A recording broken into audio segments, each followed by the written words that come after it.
Oh, YouTube, come on, YouTube, we can do it. There's Steven. Bang.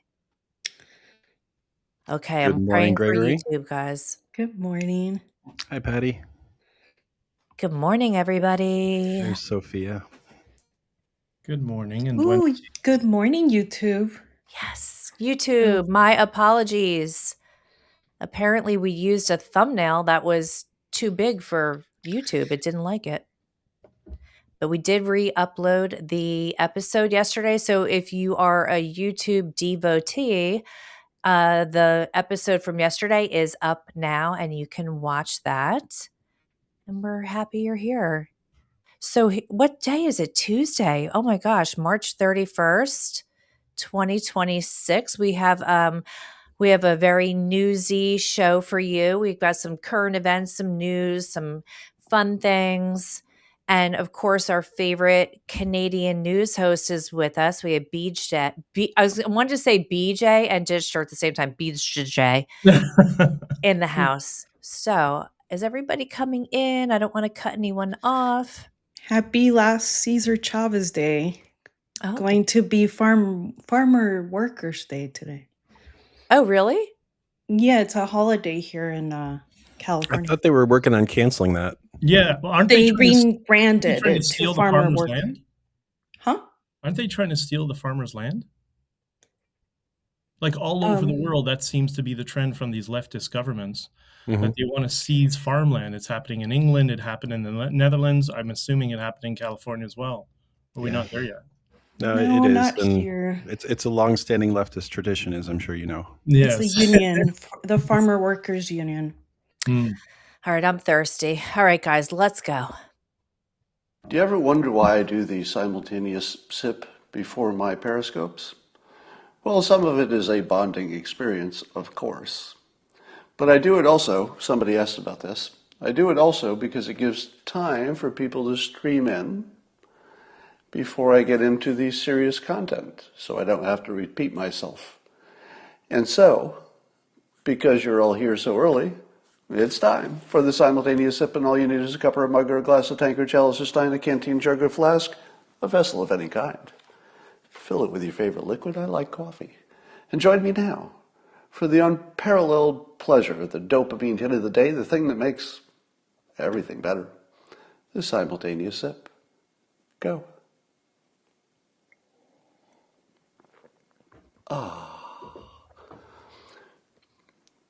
To whoever said first time to come on time for the simultaneous sip, well, now you know the pleasure. Oh yeah, it's good. It's good, all right.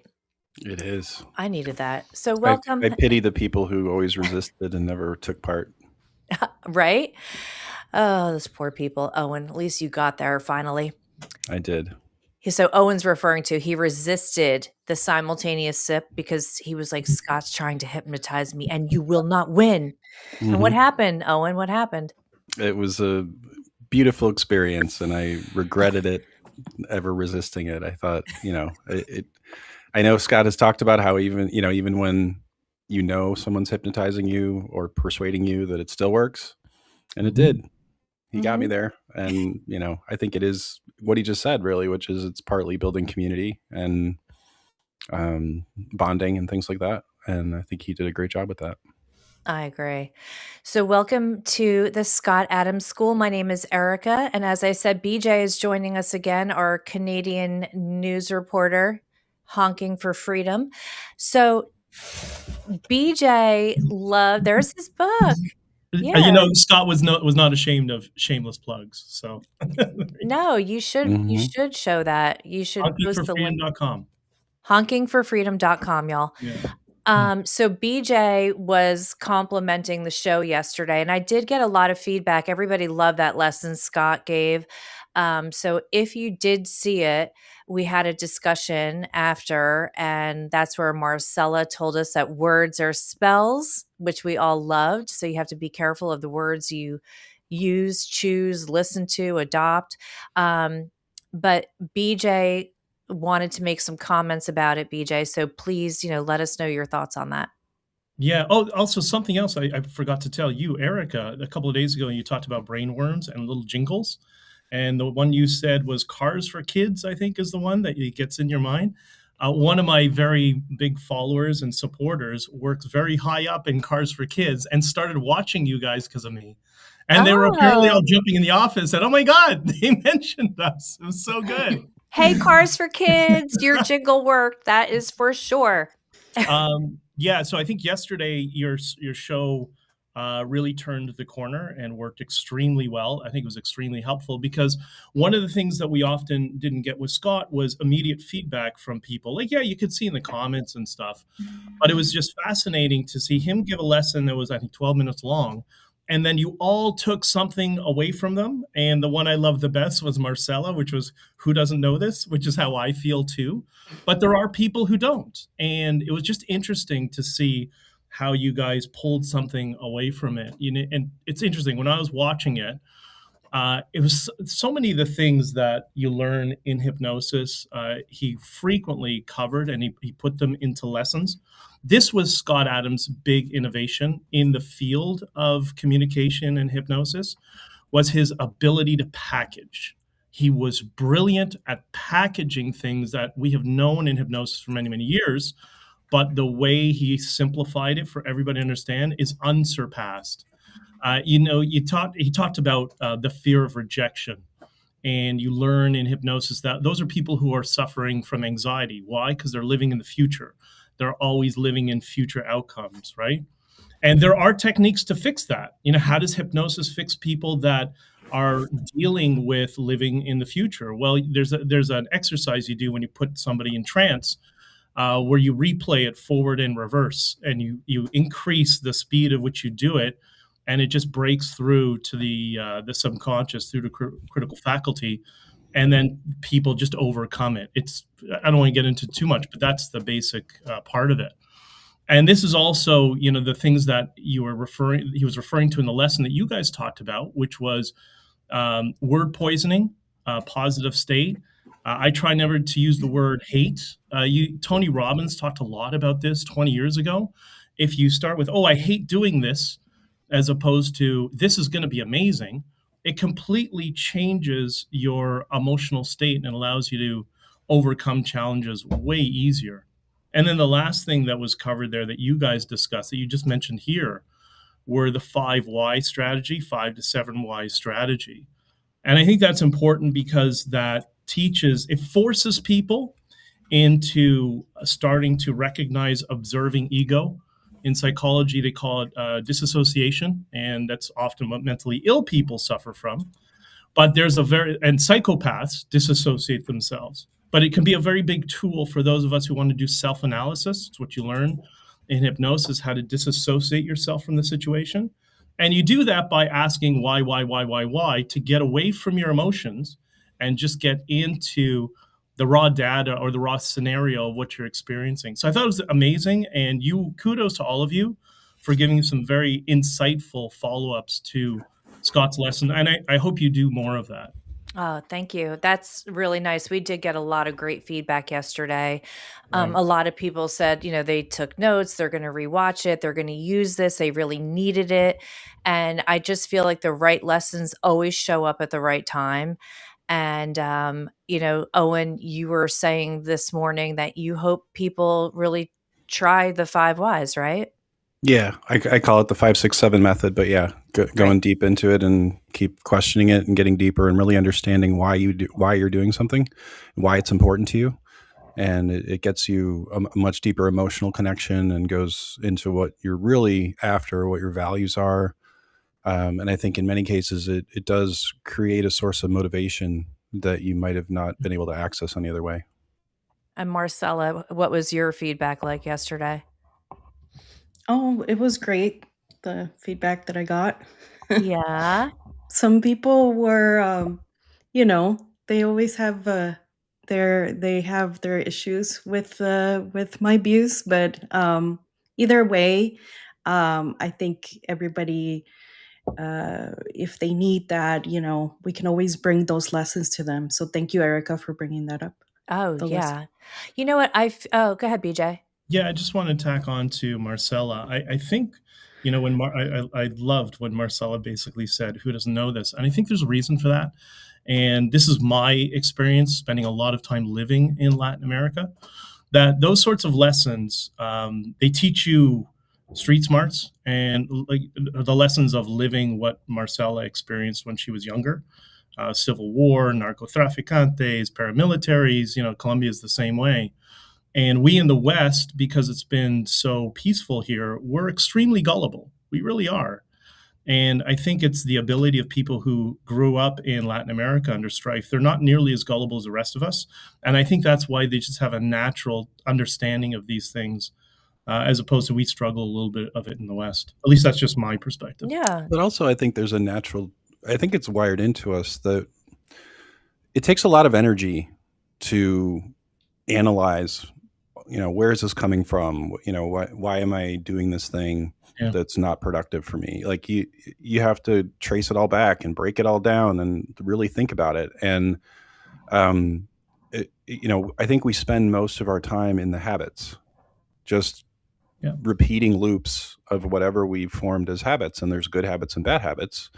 But most of the time, I think it's kind of like a biological efficiency thing. It's like, you don't have enough energy in your brain to just be going back to first principles all the time and figuring out why it is. So it's almost more like you need to decide, okay, when is it worth it to get under the hood and figure out what's going on here and make a change, and then try and rewire your brain or, form a new habit. And then once you have that habit formed, you can go back to that sort of automatic mode of saying, I'm just going to do that every day. And once I've done it for a month or two, it's just going to be a habit. And it may be hard in the first week, if you're trying to like lose weight or exercise or do whatever. But once you get in the routine of it and it becomes just part of your day, then it becomes part of who you are. And then it's kind of like riding a bike. It's like when you first ride a bike, it's really hard to learn. But once you got it, you don't even think about it anymore. Yeah. Right. And I think it's the same thing. I think you're mostly living in your habits and you don't necessarily really think about where did those habits come from, or do I even want that habit? Well, yeah, no, I totally agree with that. And it takes no time for some reason to build a bad habit. And a lot of it's learned behavior. Maybe it's your friends or your family or whatever. So like, Marcella was saying, like, her family, like her culture, her family, it was like, we just don't do this. Like she didn't say who doesn't know this. She said, I never needed to have to learn this. Like it was already within me. Luckily because of the way she was raised.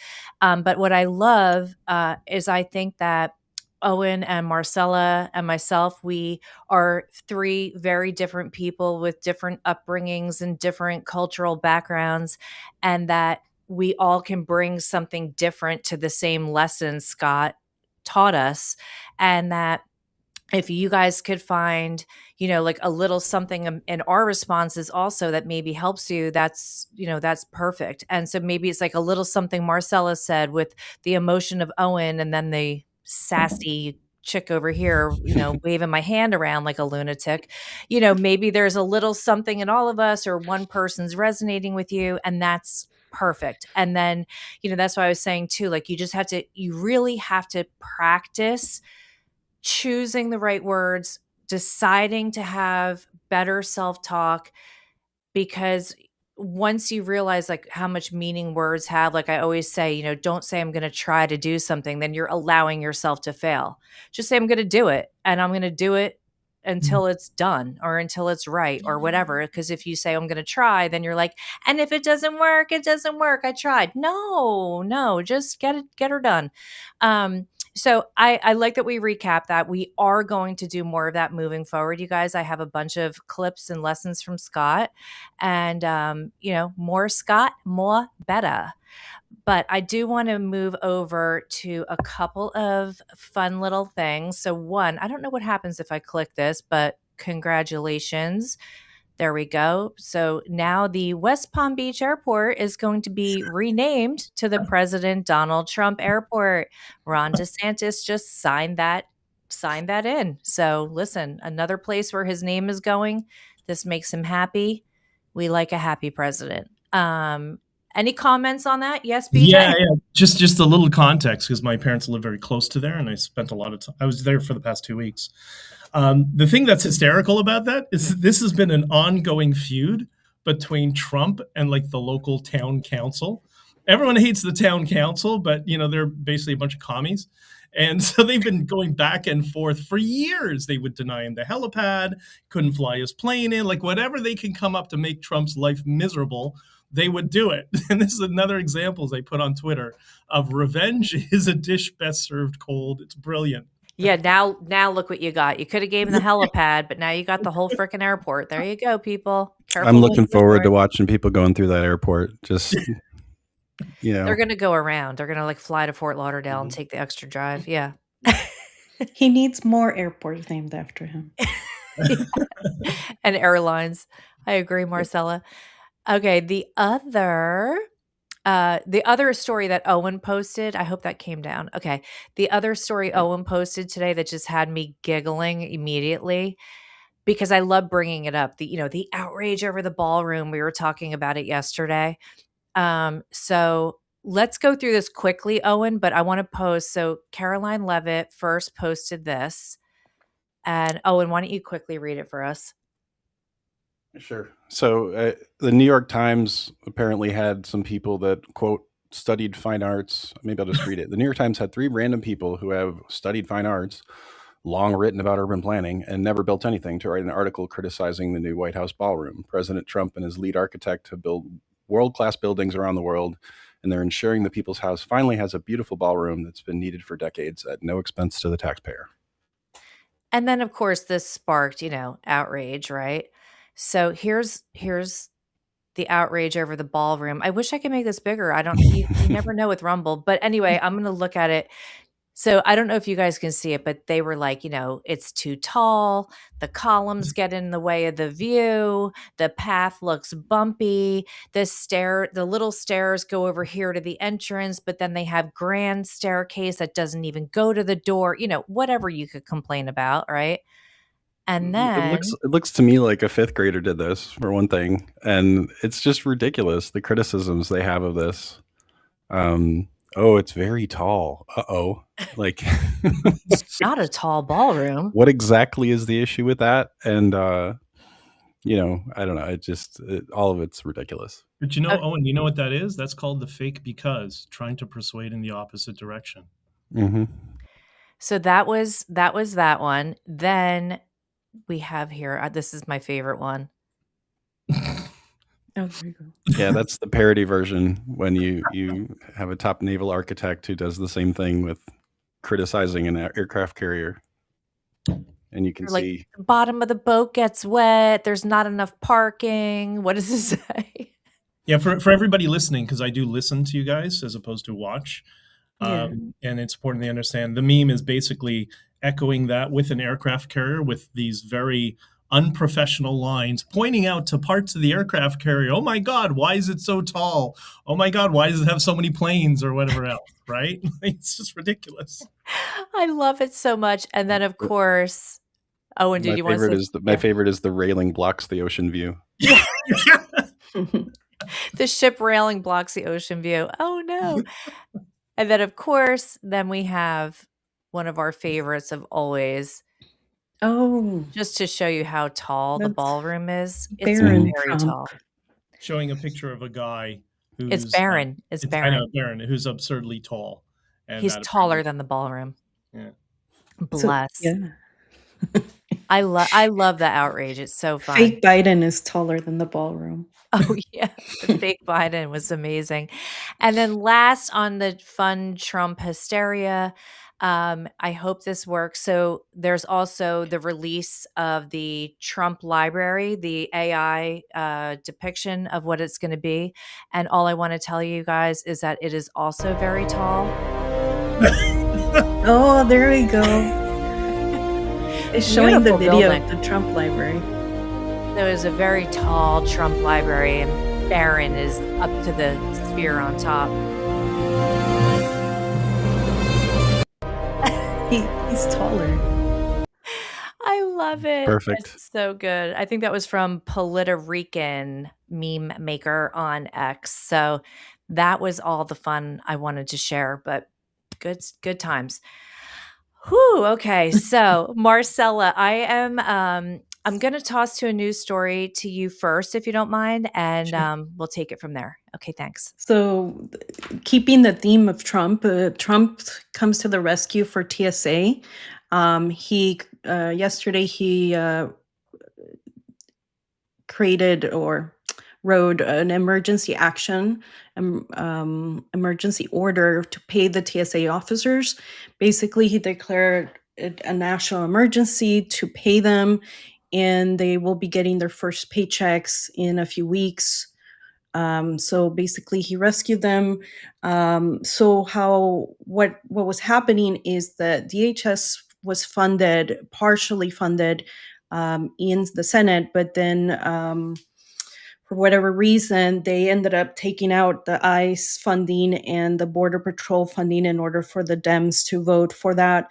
Then it went to Congress. Congress didn't want to vote on it because they disagreed with the Border Patrol being excluded from the funding and ICE. So basically, it was a standstill, or however you would call it. But Trump always comes to the rescue. He also was the one to bring ICE to the airports to do TSA's job while some of them weren't there.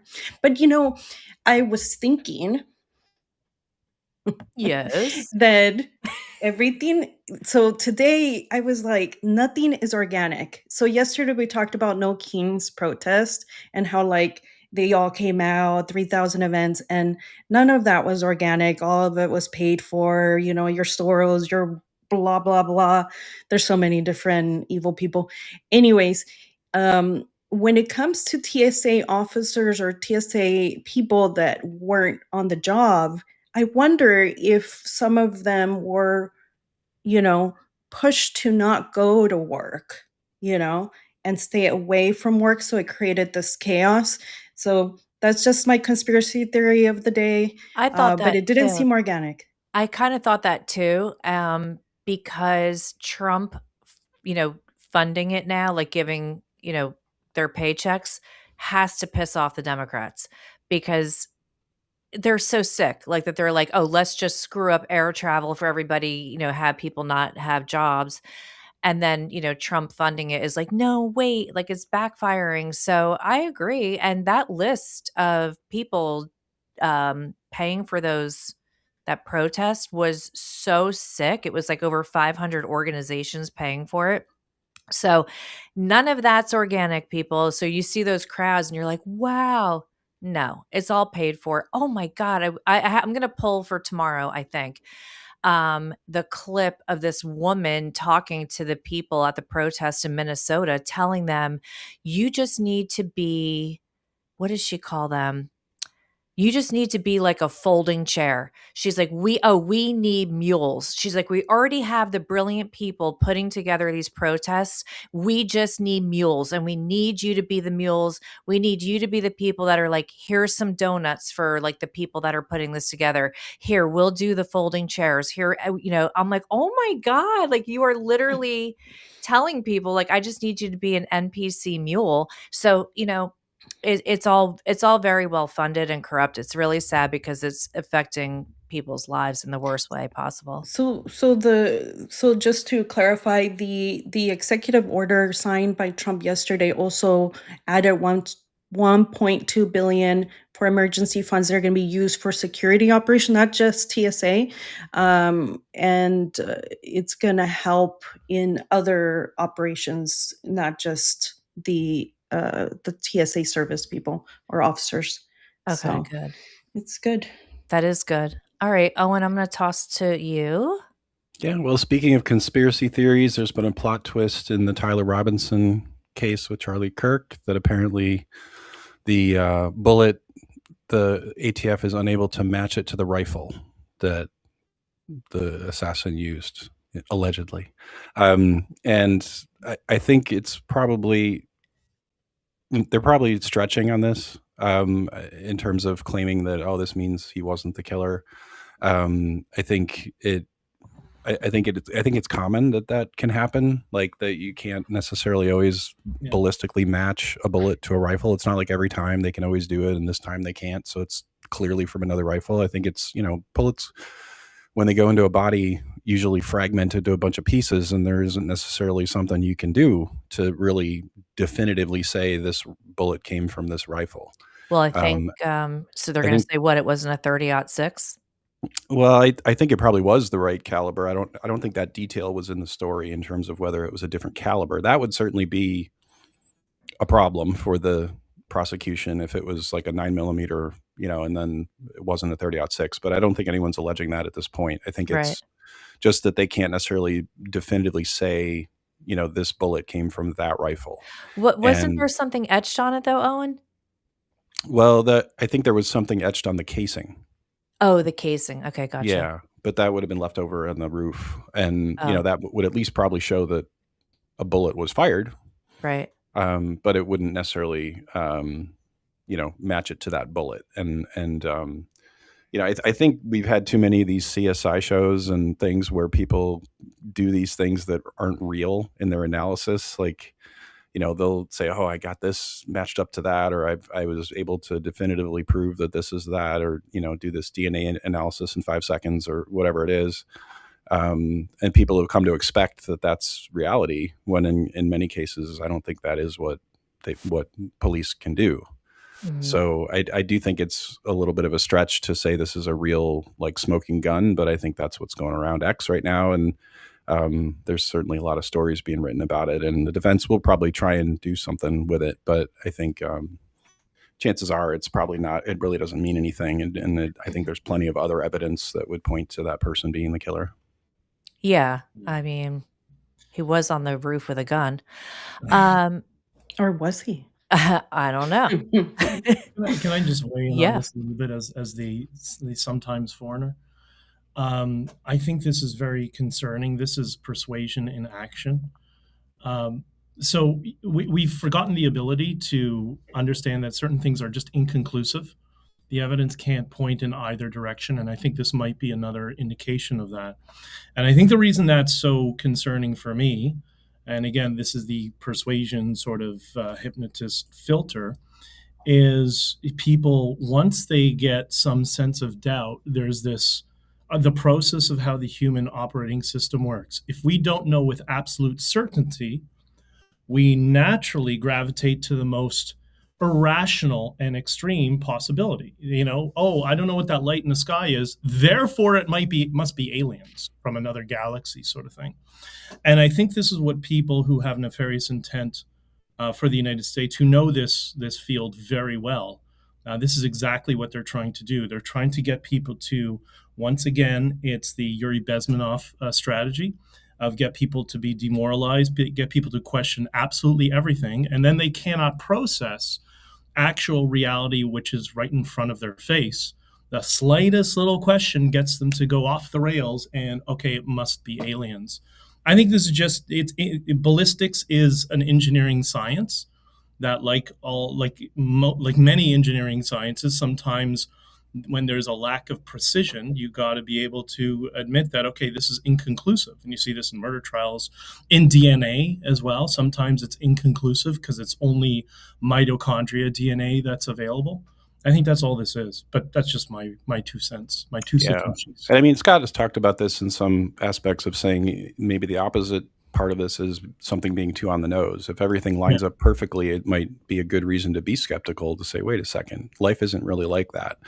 And, I certainly remember a lot of these earlier conspiracy theories about Tyler Robinson, and like, oh, look at what, he didn't have the rifle when he jumped off the roof, or it would have acted somehow differently. And I think, and they were making these big deals out of a particular frame where it's like, oh, his bodyguard did it. Look, he moved his arm this way, therefore he shot him. And they're connecting all these dots in these extreme ways, like you said. But I think I agree that it comes back to that human nature aspect, that we don't like uncertainty. We don't like something to be unexplained. We don't like it when all the facts don't match up exactly as we expect. It makes us uncomfortable. We don't want to be there. So we find another way to say, well, what is a theory that would explain everything, or what is a way that it would, have all the facts in a nice straight line, even though life isn't like that. Just because it makes us feel better, it makes us feel more comfortable, or it, allows us to say, okay, now it's all explained, even if it is kind of a ridiculous explanation. Chasing confirmation bias. So then so Owen, I'm confused. I'm not even looking for like what your opinion is on this. So that could go either way. So if Cash Patel was like, "Hey, we got the guys buttoned up. Here's the gun." Da da da da da da da. So then some people are like, "Okay, good. Whew, glad that's taken care of." But then there's other people that are like, I grew up questioning every single thing that came in front of my face. So then there's people questioning it like, well, that got buttoned up fast, but what about this? And what about that? And da da da da da da. So I have no issue with anyone questioning anything about anything. Ask questions. I tell you guys this all the time too. Scott would tell you too. Like, and Owen just told us yesterday, peel it back, the 5, 6, 7 whys. Keep asking questions until you personally are satisfied. You don't have to take anyone's answer for anything. So Yeah. I just say peel it back. If you feel uncomfortable and your gut is saying something, then go ahead. I'm all for asking questions and examining things and trying to make sense of the world, with that analysis. But I guess what I would challenge people to do is to say, number one, don't go into it with some bias, like you think you know the answer and you're just going to line up all the facts to match that. And Agree. because you can probably convince yourself of anything if you really want to. And, you'll come up with a theory that makes it work.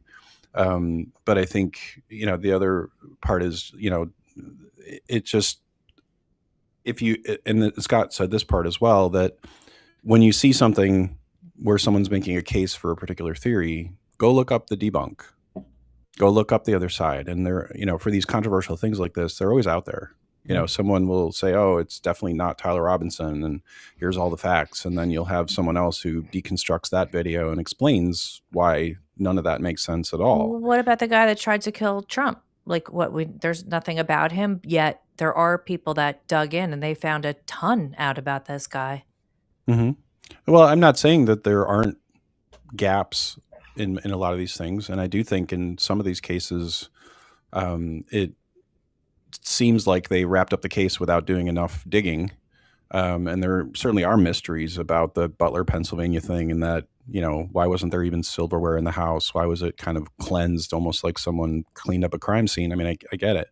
And I'm not disputing any of that. I think there probably is more to the story in some of these cases. I'm just saying that when there is like, at least using this as an example, when Cash Patel and all these other people are saying, yes, this is definitely the guy. We have plenty of evidence. We know that he did it, and there's no question about it. And then someone else says, well, that's all BS, and look at my frame by frame analysis of the video, and look at how it couldn't have happened that way, and all that. I mean, again, if you walk in with a bias, wanting to believe one side or the other, you're probably just going to say, okay, whatever the other side is saying is crap. So try to keep an open mind if you are going to do that, but also at least make sure you've heard both sides. And when I say both 100%. sides, it's that documentary effect problem. It's like, if you watch this frame by frame analysis and someone says there's no way Tyler Robinson was the shooter, look for someone else that disputes that. It's kind of like what Scott did with climate change, where he, certainly heard all the consensus views about it and probably for a while believed it. And then he heard all the debunks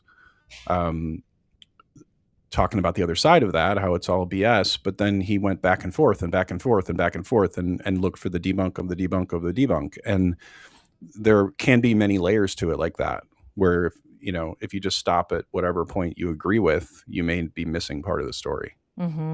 BJ, you wanted to say something? Yeah. Yeah, I feel like I'm in Twitter space. So I got to raise my hand. I'm trying to be the polite Canadian.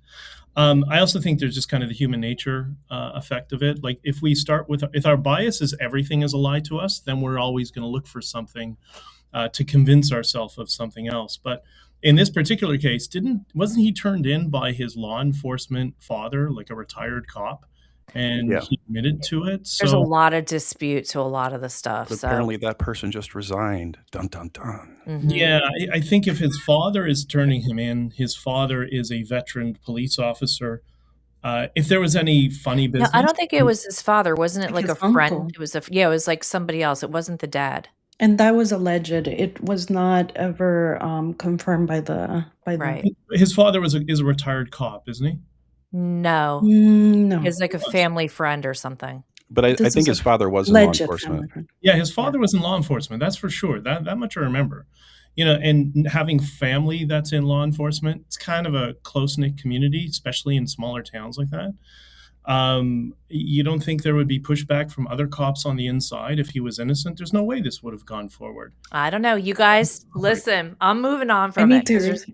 Well, yeah. I Oh, go have ahead, I Marcela. have something to talk about. Okay. The main thing about this case is it's going to go to trial, so it's beyond a reasonable doubt. So that's what the hurdle to meet is.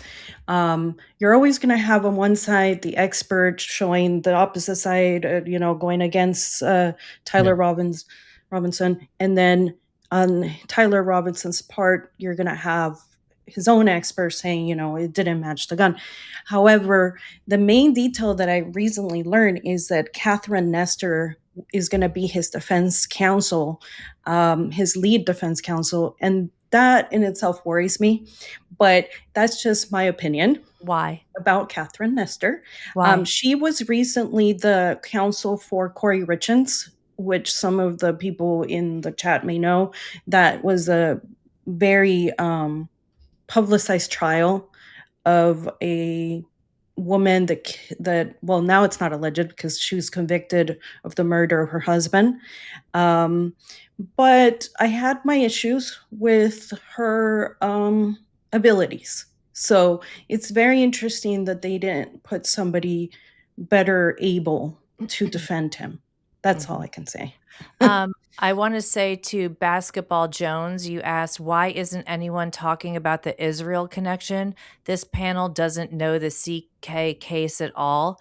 Well, I respectfully would like to say to you that I do know this case a lot, and it is not our job here to talk about that stuff. Like, we're not litigating this case. We don't want to take it to that level because it's always changing, it's never ending, and it's very volatile. And we don't want to get stuck on that. Scott wouldn't get stuck on that. We're not going to get stuck on that. So do your own research, you guys. And the whole point of it is, if something seems suspect to you anywhere in life, trust your gut and your instincts. It doesn't matter whether it's this or taking a trip with someone and you feel weird about it. Just always, do your 5, 6, 7s and find out what it is that's bothering you. And maybe you'll get the answer and then realize like, okay, all right, I'm cool with this. Like I thought this, but it turns out this is okay. So do your own research on that. Yes, I'm just here to kick your butt. Okay, so I wanted to bring up, if you guys don't mind, let me just open this, a story that BJ shared with us today. We were talking about the shenanigans in, in Canada the other day, and whether you have free speech and they're going to come to your house and knock on your door and tell you that you wrote a tweet that wasn't right. So come on, little thing here. Okay, so I'm loading up here. So BJ shared. Why don't you set up what the story was about, BJ, and then I'll play the clip. Well, basically, we have very restrictive gun rights in Canada. So I can't understand all these shootings that we have because we're not allowed to have shootings here because we have restrictive gun rights. Yet amazingly, they still keep happening. And the government, while blackface Trudeau was still in power, they imposed a series of restrictions on firearms, meaning you could no longer purchase firearms. They did a whole long list of now banned firearms in Canada, which included AR15.com, AR15.net, and AR15.ca. Yes, somebody went to the internet and just copied a list and pasted it into the legislation. It's a Dilbert cartoon. It's the Dilbert filter, which works very well in Canadian politics. And so now they're continuing down this path because extremists always escalate and they can never self-evaluate whether they're making a mistake or not. And the latest is the government. I've received some of them because I don't own any firearms in Canada, but I have a firearms license. And they're sending us emails saying, you should surrender your firearms if they're on this list of now prohibited guns, prohibited firearms in Canada. And the latest was, well, you'll see in the video how the government has their strategy of getting legal firearms owners to return their firearms to the government in this buyback program, and which you recognize from Australia. And by the way, in Canada, did you know it is not lawful to use a firearm in self-defense? That's right. A firearm is only for sport shooting or if you have a hunting license. That's how ridiculous it is. And it's still not enough. They're still doubling down. Maybe. So they even wanted to. So what about people that hunt? They can't have guns either? No, because the hunting rifles are not within the ban. It's certain firearms, like certain pistols and all that sort of stuff. Yeah. My video is gone. I don't know why. It's a rumble kind of a day. Okay. So if you guys want to talk about this, I can probably pull it back up, but I'm just afraid that I lost it. Go ahead, Owen. If there is a self-defense shooting, which I'm sure there have been in Canada, what kind of punishment does a person face for that in Canada? It's funny, I haven't mentioned it. You guys know, but I produce a podcast for a lawyer, a defense lawyer in Canada, who focuses on false accusations, called Not on Record. We do it on Sunday nights, and Joseph in particular has defended, I think, 1 or 2 cases that will actually lay the foundation for castle doctrine in Canada, because he was able to get the defendants off. And in these cases, property encroachment, somebody came into their property, threatened them, came into their house, and they ended up using their firearm in self-defense. Mm-hmm. Unfortunately, in Canada, that's immediate prosecution. You immediately get arrested. And although the person ended up being acquitted, the problem is they had to go through the legal system for a couple of years and how many hundreds of thousands of dollars in expense. And that's, it's an example of lawfare, where the process is the punishment. Mm-hmm. So, okay, you didn't do anything. You didn't murder somebody. It was self-defense, but we've now bankrupted you in the process. And that's kind of the real problem, right? Yeah, well, that's in the United States. That's one of the reasons why I recommend and was recommended to me to have firearms insurance for that particular thing, because it's a kind of insurance you buy. It's not very expensive, maybe like $100 a year or less if you can shop around for it. And they essentially will pay that $200,000 legal bill, or they'll provide you with a knowledgeable lawyer that will otherwise cost about $200,000 to try and defend you in a self-defense shooting. And so it's very specific insurance only for that type of thing. And if you commit a crime with a gun, it's not going to cover you. But if it is a real self-defense shooting where you did everything the right way, and I'm sure there's some latitude of whether it's questionable or not, because there's always probably some gray area. But as long as you pretty much did everything legally, then they will defend you, and they'll go through however long that process takes. And it's still going to be painful. It's not like it still won't be a punishment, just like we saw with Kyle Rittenhouse. It's like his whole life was ruined, or at least changed by that. But, at least financially, he wasn't bankrupted and put into financial straits from that process. So I'd certainly recommend anybody who owns a firearm to make sure you have insurance for that. Yeah, and that's because who Kyle Rittenhouse is. But, these people are, unknown, just regular people, mm-hmm. in local community in rural Ontario. And, some drunk, one of the cases, the guy was drunk who came onto the property, but almost killed the guy. He had no choice but to defend himself with a firearm. Canada is not exactly the freedom bastion that maybe it was, or people thought it was. And somebody mentioned that Canada is slipping into, socialist, communist dystopia sort of thing. We are, and I remember this when I lived in Latin America, and I can compare it. We are exactly 11 years into Hugo Chavez political strategy and political policies. So we're doing exactly the same policies as Hugo Chavez did when he ruined Venezuela. That's how bad things are here. Well, we'll come in and get Maduro when it's time. Come in now, please. Come on. Mm-hmm. I know there's been talk about it, but I personally don't want Canada to be the 51st state. So, well, no, you want it to be a territory because you don't want us to have any impact on the Electoral College. The last thing you want is us voting. But it's actually how the ridings are distributed in Canada, but that gets all very boring unless you're a political nerd. But they've biased all the districts, and they've condensed them just basically into a few cities: Toronto, Montreal, and Vancouver. And those cities determine the entire electorate on the electoral results on the federal level. If it was distributed fairly, that's why you see this movement in Alberta. Alberta should have more seats because Canada is actually a very conservative country. It's just a couple of cities that are very. They used to be liberal, now they're leftist. But if it was distributed fairly, then you would see conservatives would win just about every election. That's the reality. Yeah. Well, in a related story, did you see that Hegseth came out with his Greater North America policy? You know, the Monroe Doctrine includes Canada, right? What did he say? Well, he kind of he used that term Greater North America, which I'm sure triggered a lot of people because it's probably like the Greater Israel thing. I don't know why he chose those words, but that's the words he used. And but he basically said we're going to be protecting all the North American countries. Like we're going to have military influence and protect, be the primary protector of all the people above a certain latitude, I guess.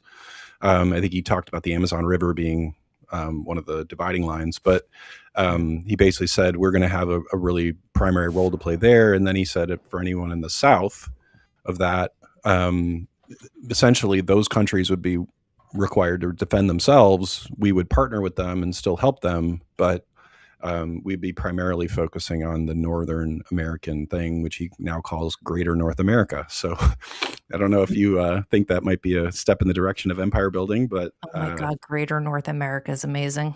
But there's a reason for that. I don't know if I mentioned on this stream or another one, but when I ran for office, which was now when Trudeau got elected, and I was in the Conservative Party, and this was the chatter behind the scenes amongst MPs and staffers and chiefs of staff, because we all kind of got to know each other, was we had a regular problem in Canada of Russia surfacing nuclear submarines in the Canadian Arctic on a regular basis. And that was just to show that it's not protected. And if they really wanted to launch a nuclear attack on America, they could very easily do it, despite NORAD.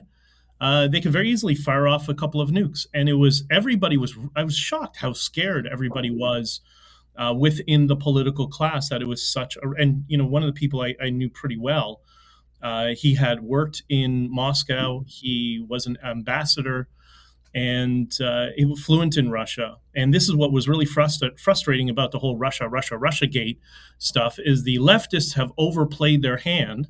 So now it's become almost like an inverse of a painted word, that when you tell a conservative, oh, Russia, they just automatically tune out. Oh, yeah, it doesn't mean anything. Well, Russia's not exactly our friends, and the strategy of Alexander Dugin online and people parroting it is a perfect example of that. So yeah, that's where this all comes from, and the U.S. knows that. Everybody in Canada knows. Everybody in the U.S. knows it. And we need the United States to secure our northern border. And Trump knows that. And that's probably why he's saying, well, then you're going to be part of the United States because we're not flipping the bill anymore if you're not going to be involved. Right? Mm-hmm. Yeah. And I think the other maybe somewhat unstated part of this message from Hegseth is Europe might be a little bit more on their own, too. Yeah. That, essentially, he did say we're going to be basically focusing on our own region of the world militarily. I don't know that he necessarily called out Europe, but I certainly know Trump has been saying, I think there was a post today about that where he said, you weren't there for us. We're not going to be there for you. So Europe, you're on your own, all these other countries that wouldn't help with this. You can't basically count on us to defend you the way we have in the past. And so it's another step in the direction of maybe NATO isn't really NATO anymore. Yeah, I mean, because from the U.S. perspective, or Trump's perspective, is if you want to commit seppuku, and commit suicide in Europe, like, okay, then we're not going to help you commit suicide. You're on your own. You want to be partners? Great. But, the U.S., and I understand this perspective. It's not the U.S. responsibility to flip the bill for everybody all over the world. Yeah, they're somewhat tasked with securing international ports and waterways around the world. That was a big thing in Bretton Woods. That, okay, you're going to be the reserve currency, but you got to make sure to secure international trade. And for many administrations, they actually didn't do that properly. That's what you're seeing going on right now with the Strait of Hormuz and Iran and all that sort of stuff. But at the same time, they're not going to flip the bill to run everybody's country and then have them just, not own up any tax, like leave it with the American taxpayer, like, and the American taxpayer shouldn't pay for that. So I understand the frustration. They're completely right. I like that they're showing us who they are in this. Yeah, that's my next story regarding Trump and his allies. Him telling them to fix your own oil mess to Europe. Read that. That was a really good. Are you talking about his post? That truth? Yeah, can you read it, or do we have Owen read it in his? I would have to find it. You want me to send it to you? If you have it handy, sure. Here it is. Wait. The one that says all those countries. You have it? Shoot, where is it? It's so good. I like it. I thought that was the way to go. I can't dig it up. I'm afraid to hit a button right now. My system's like, what? I can send it to you, Owen, if you want. I think I got it. Okay. Here's a reading by Owen of President Trump. All of those countries that can't get jet fuel because of the Strait of Hormuz, like the United Kingdom, which refused to get involved in the decapitation of Iran, I have a suggestion for you. Number one, buy from the U.S. We have plenty. And number two, build up some delayed courage. Go to the Strait and just take it. You have to start learning how to fight for yourself. The USA won't be there to help you anymore, just like you weren't there for us. Iran has been essentially decimated. The hard part is done. Go get your own oil. President DJT. Yeah. Good. Yeah. Brilliant. Like a business. Remember, everything is like a business transaction. That's his filter in the world, right? Yeah, you're not our children. Like, it's your problem. That's a you problem, people. Figure it out. Daddy teaching them how to grow up and be big boys. Yeah. Right? You want money? You want to go out on the weekends? Go get a job. Well, I think this is completely aligned with Trump's whole energy strategy that he's been saying drill, baby, drill from day one. And he's done a lot to make that happen. And I think we were reaching a point like earlier this year where, at least in my mind, we were starting to say, well, are we going to have a supply glut, which is a problem for the United States because we do a lot of fracking, which is more expensive. And if you push the oil price down too far, those companies go out of business. And so, it's almost like you have to have the oil price above a certain level for the United States to be competitive. And now we are because oil prices are high. And so, it's interesting just to me strategically. I don't know how much of this was intentional, but it's like he is really positioning the United States as a primary supplier of oil to the world. And a lot of the steps that we've taken with a lot of these different conflicts, including the Ukraine war, has position the United States as a supplier. Like all this liquefied natural gas, Europe is signing up for getting it from the United States because they can't get it from Ukraine or Russia anymore. And the pipelines are bombed and all these other things, but it just positioned the United States to be the primary supplier. And now the same thing is true for General Oil, that Trump is basically saying we're open for business. You can buy it from us. And we'll make a lot more money off this in the process. And so I think he's kind of flipping the script a little bit to say, yeah, in the past, we've tried to just make sure oil prices were affordable and that it's smooth global commerce across the world. But now it's your problem. If you want to go get your oil, go get it. And, we did the hard part, but, basically you're on your own from here on out. Yeah, that's the way to go. I mean, that to me shows putting America first.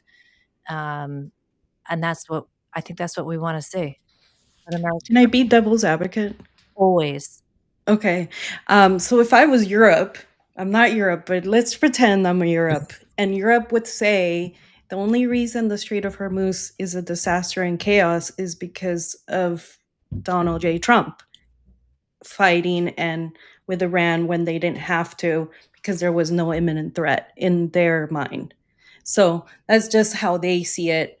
And now Trump is telling them go take the oil, but they in their mind they're not the ones that created the issue to begin with.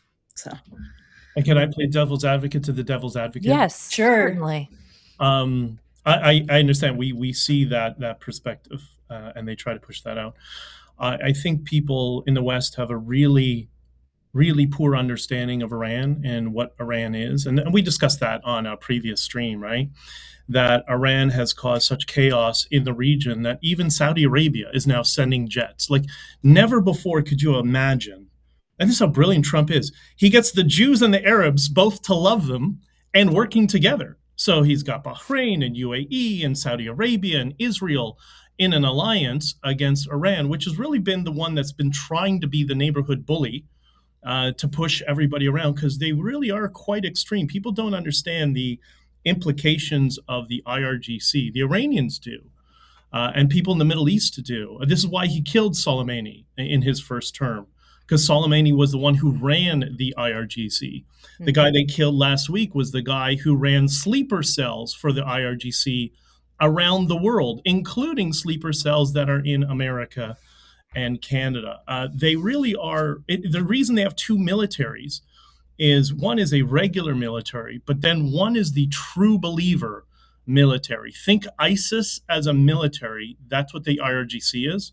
And they got immense power, and they were going for nuclear weapons. And up until they were invaded, they said, we have enough uranium for, what did they say, 11 nuclear weapons, and they were building their ICBMs. So this all was inevitable, and this has been the international community kicking the can down the road for 47 years. And if you look at what Trump is doing, he's solving the big annoying problems economically and regards to security around the world from the 20th century. You know, he got rid of Chavez's Venezuela. It looks like he's going to get Cuba. He's got rid of Iran. These were major issues throughout the 20th century, the back half of the 20th century, and he's probably solved them all. What's the next thing he's going to solve? You know. Well, go ahead, Marcela. Do you think that he's solved Iran yet? I mean, No. there's still. Oh yeah, big time. It's really funny when the two movies, one screen phenomenon that Scott Adams looks at, discussed frequently. It's amazing to see the complete divergence of opinions that are promulgated out online and in legacy media. And as Scott often said, and we learn in hypnosis, if you hear the same opinion 5 times, you're likely to adopt it and absorb it as your own opinion, especially if you're not really emotionally involved in it. And it's amazing to see that, and this is to people's shock. People thought Iran was one of the most powerful militaries on the planet, so everybody's afraid of them. He sunk their navy. Like there's 2 navies, right? Both the Americans and the Iranians are on the ocean, except the Iranians are at the bottom of the ocean.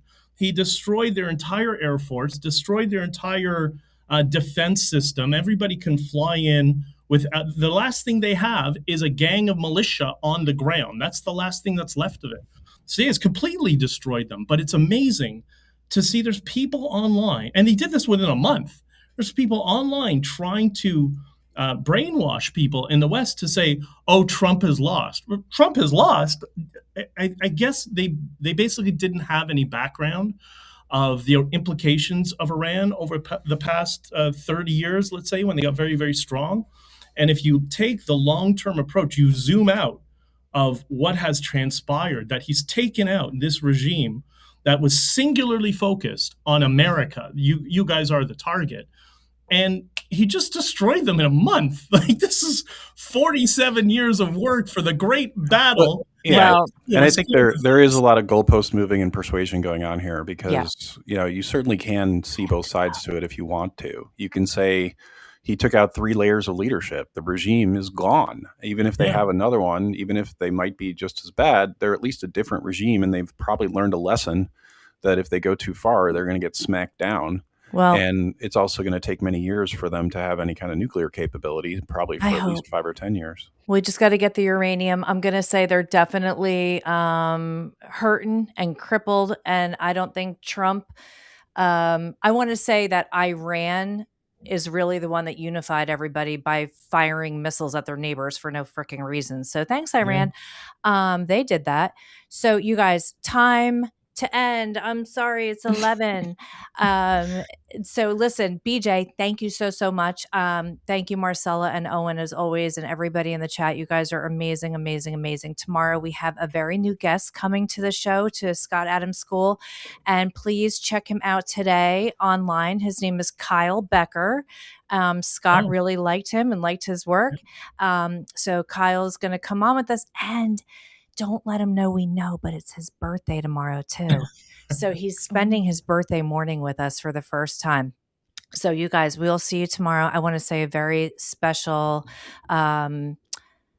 like closing sip to Scott and to Shelly, and we miss you, and let's be useful today, you guys. Okay, do all the things, and BJ, hopefully we'll see you sometime next week. We'll see. You know, I'll be texting you after the show. All right, thanks everybody. All right, let's cheers to Scott and Shelly, and be useful, guys. Cheers to Scott. Bye, guys. I'll wait till I see your goodbyes, and then I'll end it. Bye-bye. Bye. Thanks, everyone.